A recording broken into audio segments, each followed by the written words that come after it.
Okay guys, sorry it took me so long. It was actually raining on me today here in the Appalachian Mountains, as you can see.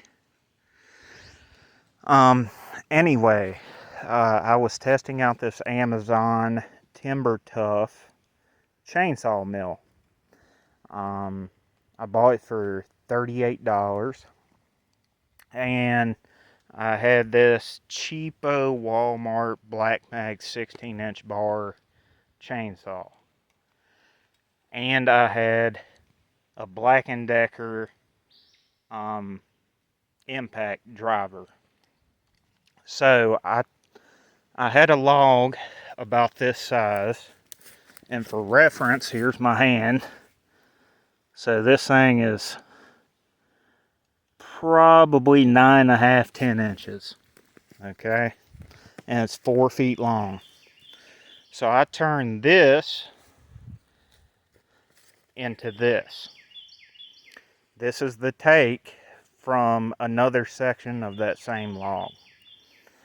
Okay, these are true 2x6s.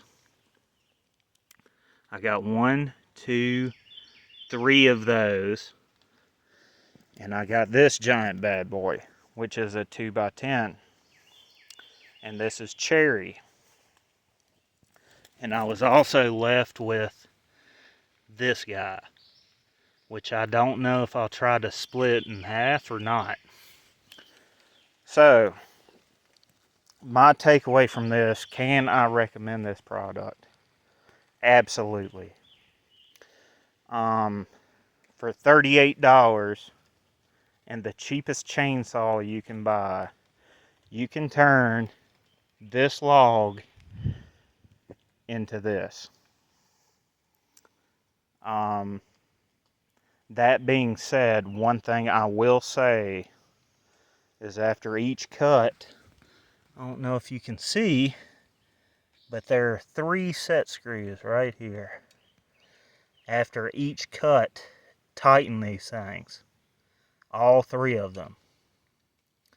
There was another way of mounting, which was these 2 holes, and you have to drill holes through your bar, which I was not crazy about. So, would I recommend it? Absolutely. Thank you for watching.